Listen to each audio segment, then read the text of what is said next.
is the last word on sports. Fourth down on 4. On Wednesday, the New Orleans Saints named Dallas assistant head coach Sean Payton the 14th head coach in the franchise's history. Payton promised to bring discipline to his new team and emphasize eliminating things that get you beat above things that help you win. Welcome into Fourth Down on 4. I'm Scott Cody. Sean Payton's resume, despite being void of any head coaching experience at any level, does include time spent under Bill Parcells and apparently sharing the headphones with a two-time Super Bowl champion. Well, it pulls a lot of weight in the NFL.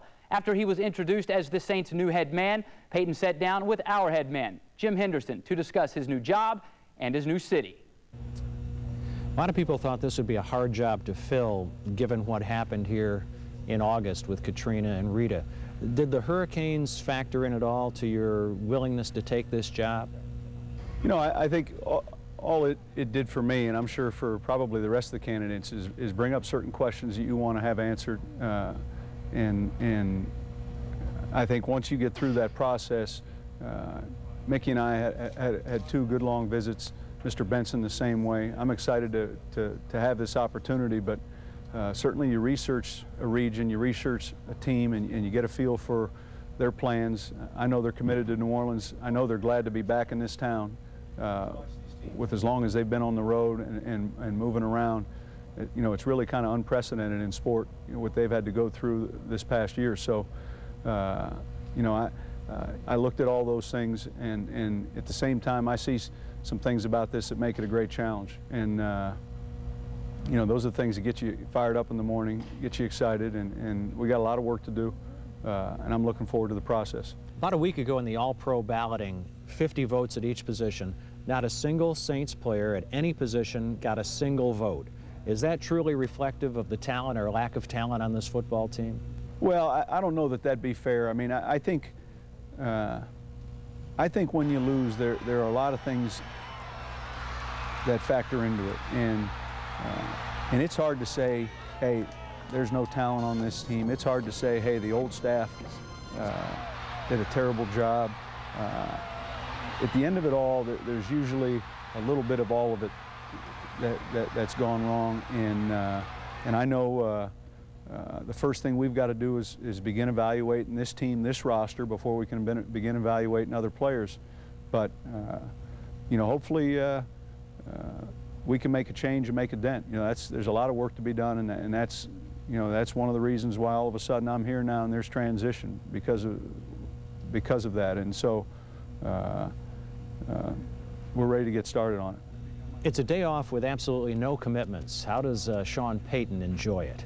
I enjoy the family. I think in our industry what's difficult is the sacrifices that you have to make sometimes because of the hours. And so it's hard to, it's hard not to include them right away when you talk about free time. You know, that's the first thing, whether it's a vacation, just a dinner at home, or something specific that you're going to do with them. So it would start with them. You know, I enjoy golf as a hobby, but I'm not very good at it. I enjoy music, but it would start with the family for me. It's kind of a unique situation, isn't it, to be a head coach in the NFL? I mean, you're 42 years old. You're getting a chance to be one of only 32 people in the entire world, one of the most prestigious jobs in the world, but you've never been a head coach anywhere.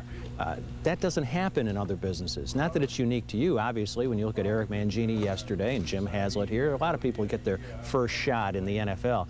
But it's kind of unlike any other situation, isn't it, when you get a chance to show what you can do at a lower level? I think, you know, I think our league sometimes is cyclical. You know, we were talking about this earlier. You know, there's years where it seems like a number of assistant coaches get hired. There's years where a lot of coaches with experience get hired.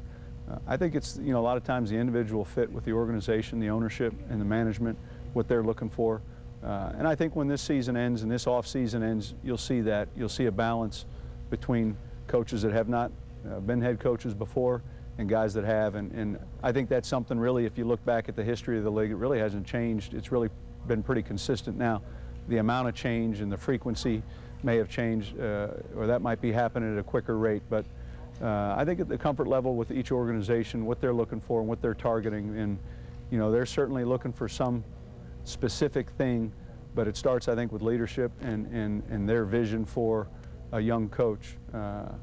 And 2 or 3 years ago, whether it was a Marvin Lewis, a John Fox, but then there have also been examples of Marty Schottenheimer, Bill Parcells, and so I think it's the fit within the organization. So what should Saints fans expect in year one of the Payton era? The last 5 head coaches in New Orleans all improved the team's record from the year before, but only one had a winning record. That was Jim Haslett.